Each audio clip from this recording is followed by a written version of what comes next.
Welcome back. I'm Mr. Luis, and today we're diving into longitudinal studies, a research method used to explore changes over time.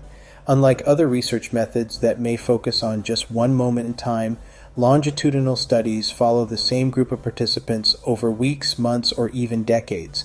These studies help us understand how variables change and develop throughout life. Let's break down how these studies work, their benefits, and some of the challenges researchers face. A longitudinal study is a research method where a group of participants is followed over a long period of time to observe how certain variables change. This could be anything from measuring health changes to tracking educational progress, or even understanding how attitudes and beliefs evolve as people age. Longitudinal studies are used in a variety of fields like medicine or psychology to better understand developmental changes over time. In a longitudinal study, participants may be tested at regular intervals. The goal is to track patterns of change or correlations over time. This could include investigating the effects of lifestyle choices, like exercise or diet, on long-term health, or how personal experiences shape mental health over the years. To understand the value of longitudinal studies, it's important to compare them to cross-sectional studies.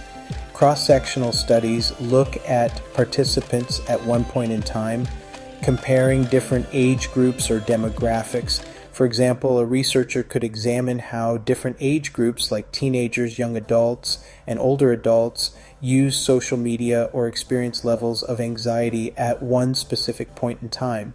In this type of study, participants from each age group would be compared directly to see the differences in their social media habits or anxiety levels. The researcher is essentially collecting data from different people at once without looking at how these variables change over time.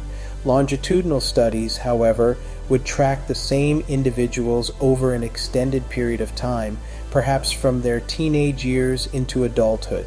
The researcher could investigate how social media habits and anxiety levels change as the individuals age. This method provides more insight into the causal relationship between the two variables, revealing how social media usage in adolescence could impact anxiety later in life, or vice versa as the participants' behaviors and experiences evolve. One of the main strengths of longitudinal studies is that they allow us to observe real-life changes. Since researchers track the same individuals over time, they can confidently identify changes due to age, experience, or interventions.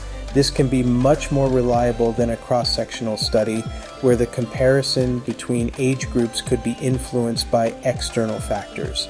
Additionally, because longitudinal studies follow participants over extended periods, they can be used to explore a wide range of issues, from child development to the effects of aging.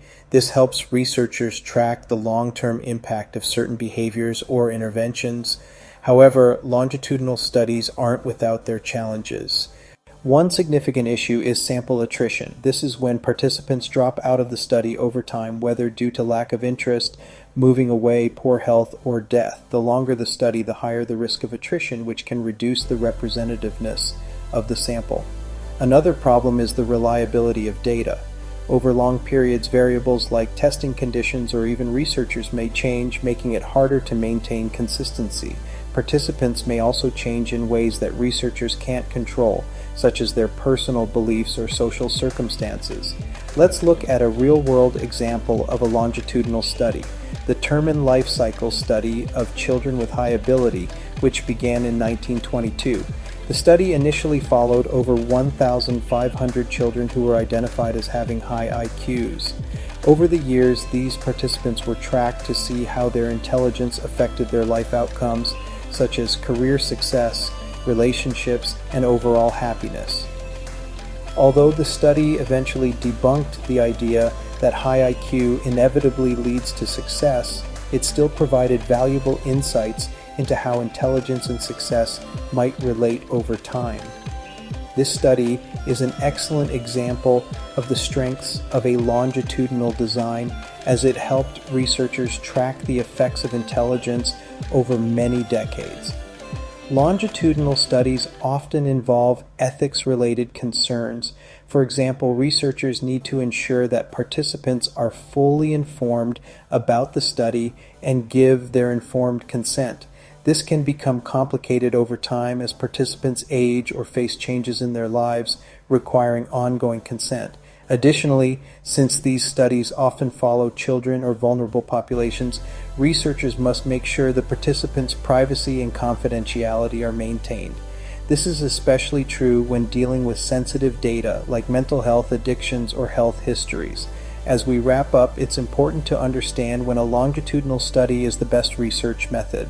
These studies are particularly useful when you're interested in observing how variables change over time, such as studying the impact of childhood trauma on adulthood mental health, or examining how education levels influence career success over decades. When designing a longitudinal study, it's essential to think about things like timing, participant retention, and how data will be measured. You'll need to carefully plan how to measure your variables, as well as how to recontact participants regularly over the study period. Longitudinal studies provide valuable insights into long-term changes, helping psychologists better understand development, life changes, and the lasting effects of interventions. While they offer great potential, researchers must be mindful of the challenges they pose, including sample attrition and maintaining reliable data over long periods.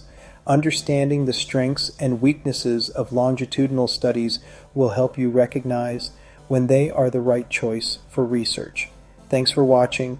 Be sure to like and subscribe for more psychology tips and videos. Stay tuned for our next topic in research methods.